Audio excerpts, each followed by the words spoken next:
There's a video idea that floats around the internet that sounds too good to be true. You feed crows every day. The crows get to know you, and then, slowly, they start bringing you things. Shiny things. Coins. Money.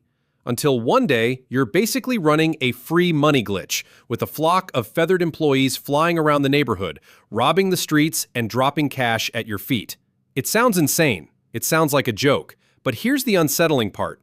It's just realistic enough that millions of people have genuinely wondered, could this actually work? Could you train crows to steal money for you? And to answer that, we have to go down a rabbit hole that involves genius birds, a real little girl who got gifts from crows, a vending machine built for wild animals, and the cold hard reason this dream probably falls apart. So let's take it seriously. Can crows steal money? First, let's talk about why this idea isn't as crazy as it sounds. Because crows, and their relatives in the corvid family, ravens, magpies, jays, are not normal birds. They are scary smart. We're not talking about cute little animals that can do a trick. We're talking about creatures that use tools, solve multi-step puzzles, plan for the future, and recognize individual human faces. A crow can look at your face, remember it, and treat you differently for the rest of its life based on whether you were kind or cruel. In a famous set of studies by researcher John Marsluff and his team, scientists wore specific masks while capturing wild crows. Afterward, the crows recognized those exact masks and reacted with alarm and aggression, scolding and dive-bombing them. Brain scans even showed the crows' fear and threat centers lighting up when they saw a dangerous face. These birds aren't just reacting on instinct. They are processing faces, forming memories, and making judgments about specific individuals. And it's not just faces. Crows famously cache food, hiding it for later and remembering where they put it. They use tools in the wild, bending wires and using sticks to extract food. Some have been observed dropping nuts onto roads for cars to crack open, then waiting for the traffic light to change to safely retrieve them. This is an animal that understands cause and effect, delayed reward, and even a bit of strategy. So when you imagine a crow picking up a shiny coin and bringing it to the person who feeds it, you're not imagining something impossible. You're imagining something that, on the surface, lines up perfectly with what these birds can actually do. And here's where it gets real, because this has, in a way, already happened. In Seattle, a young girl named Gabby Mann became internet famous for exactly this. She fed the crows in her yard regularly, sharing her lunch, leaving out food, and over time, the crows started leaving her gifts. Small, shiny objects. Beads. Buttons. A tiny piece of polished glass. Bits of metal. One time, the crows even returned a lens cap her mother had lost. The birds were, in their own way, paying her back. So the dream isn't pure fantasy. Crows really do bring gifts to people who feed them, which makes the next question almost irresistible. If they'll bring beads and buttons, why not coins? Why not cash? Why not train them to go out and actively collect money? To understand why this is harder than it sounds, we need to look at an actual machine built to test exactly this kind of idea. It's often called the crow vending machine.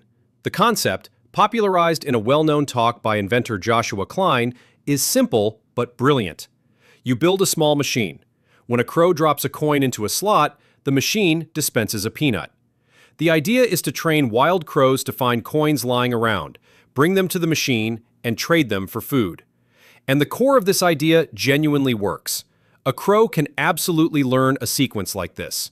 Drop object into slot, receive reward. That's a clear, simple, cause and effect loop. Exactly the kind of thing a corvid brain excels at. Step by step, you can teach the bird that coins lead to peanuts. But notice the crucial difference here. This isn't stealing. This is trading. The crow is picking up coins that are already lying around, loose and unattended, and exchanging them for food at a machine. It's foraging with extra steps. The bird isn't committing a crime. It's just doing what crows do, finding useful objects in its environment. Except now, one specific object happens to be valuable to humans. And that distinction is everything.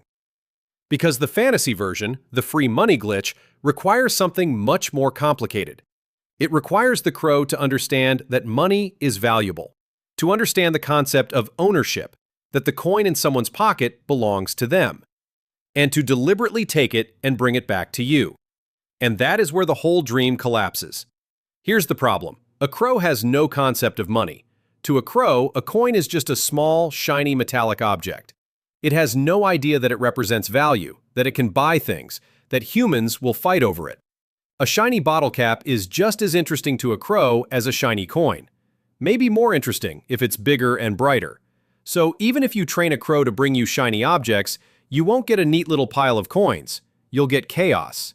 Bottle caps, bits of foil, pebbles, pull tabs, buttons, random trash, anything that catches the light. Your dream of a money-collecting bird becomes a bird that brings you a garbage collection of shiny junk, with maybe the occasional coin mixed in by pure luck. And the second problem is even bigger. Crows are not robots. They don't work for free, and they don't work out of loyalty. Everything a wild animal does has to be worth the effort. A crow weighs the cost of an action against the reward. If flying around hunting for specific objects is more effort than just eating the food that's already easily available, the crow simply won't bother. The moment your scheme becomes less efficient than normal foraging, the bird quits.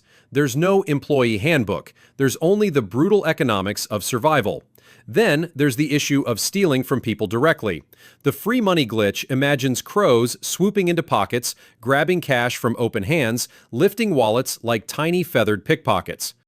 But a wild crow is naturally wary of humans. Getting close enough to a stranger to pluck money off them is dangerous, unnatural behavior. There's no reward big enough to make a crow override millions of years of caution around large, unpredictable animals like us, especially ones it doesn't trust. So, can crows steal money?